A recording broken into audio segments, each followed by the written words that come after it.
and the U.S. Thousands have already found some of those mines.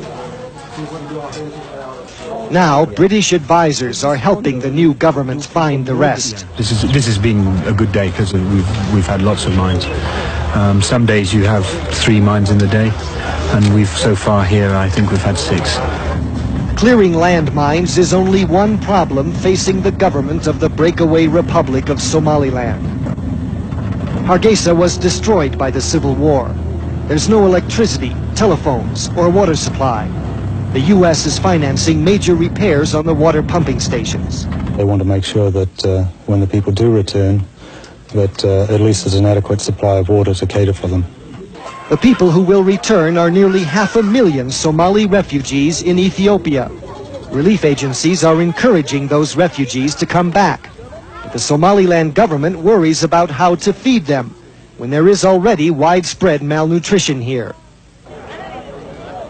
In spite of their problems, the people of Somaliland say they have peace and stability here, unlike the ethnic turmoil south of their border in Somalia. You see, the whole people, they support the Somaliland government because you see all the people, they are very happy, glad. Somaliland will be Somaliland forever. But their declaration of independence is not recognized by the government in Somalia or by any other government anywhere. To the rest of the world, this is a nation that doesn't exist, where just about everything needed for a functioning country has been destroyed. With help from UNICEF, the government has started operating some schools, but it has no money to pay salaries because there is yet no money in Somaliland. There are no banks, no post offices, no civil service to run the government. But there is a provisional parliament and a promise to hold free and fair elections in 1993. The provisional president says Somaliland will be a democratic nation with a free market economy, a nation the world will eventually have to recognize. Somaliland is here forever, definitely.